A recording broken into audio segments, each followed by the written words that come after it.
Wolves get the 9-point lead on the road against the 4-seed Pelicans, who got Brandon Ingram back, hadn't played for about 2 months. May have actually been a good thing for the Wolves if that was the case. He really struggled shooting the ball all night. He also got the Jaden McDaniels assignment most of that time, so not an easy way to come back into the flow of the NBA. Not a very exciting one in the first half. Wolves would trail by 6 at the end of it, and they never really found an offensive flow, but Anthony Edwards really carried us throughout that with 20 points in the first. Then when the third quarter started, he and D'Angelo Russell were just blistering. They go on a massive scoring run to start the third, have 21 points in the first 5 minutes of that quarter, and end up plus 18 in the quarter, which is a complete rarity for this Timberwolves team, who always struggles in the third. Another thing that was somewhat batump in this game was that our bench was mostly a non-factor. They didn't get a ton of minutes as well, especially the bigs like Naz Reid, only 14 minutes, Nathan Knight, only 3 minutes, Garza didn't get in, so it was really kind of Gobert staying out there most of it. And he played a solid game. There were certainly stretches where he just makes really clunky, awkward plays. Paint presence wasn't always great, but he played a solid game at least. About halfway through that fourth quarter, the Wolves have a double-digit lead, and then there's a string of technicals called on Jose Alvarado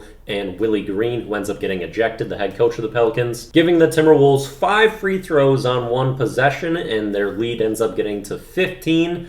And that's where the scary times start, because the Pelicans will go on a 9-0 run, cutting the lead down to 6, and you start to sweat a little bit. I think there's 3 minutes at that point left in the game. And then Jaden McDaniels is like, I'm going to make the impact play the rest of this game. Hits a mid-range jumper to end that 9-0 spree. Then gets scored on by Brandon Ingram. Then offensive fouls, more of a loose ball foul, for his 5th foul of the game on Brandon Ingram to send him to the line with 1 minute and 41 seconds remaining. So then the Pelicans are only down 4. What happens next? They come down the court. Jaden McDaniels drills a 3. We're back up 7. What happens the very next possession? Jaden fouls out on a layup and has to go to the bench, and he's done. So it was like a spree of good Jaden, bad Jaden over and over for like 6 possessions, and then he's just done. D'Lo would hit one more clutch jump shot to kind of seal the deal in that one, and the Wolves pick up the win. Do not fully collapse, even though you could kind of tell everyone was starting to get worried. And Finch was doing a lot of that to try to stop a complete collapse. Thankfully it worked. We're back to 500.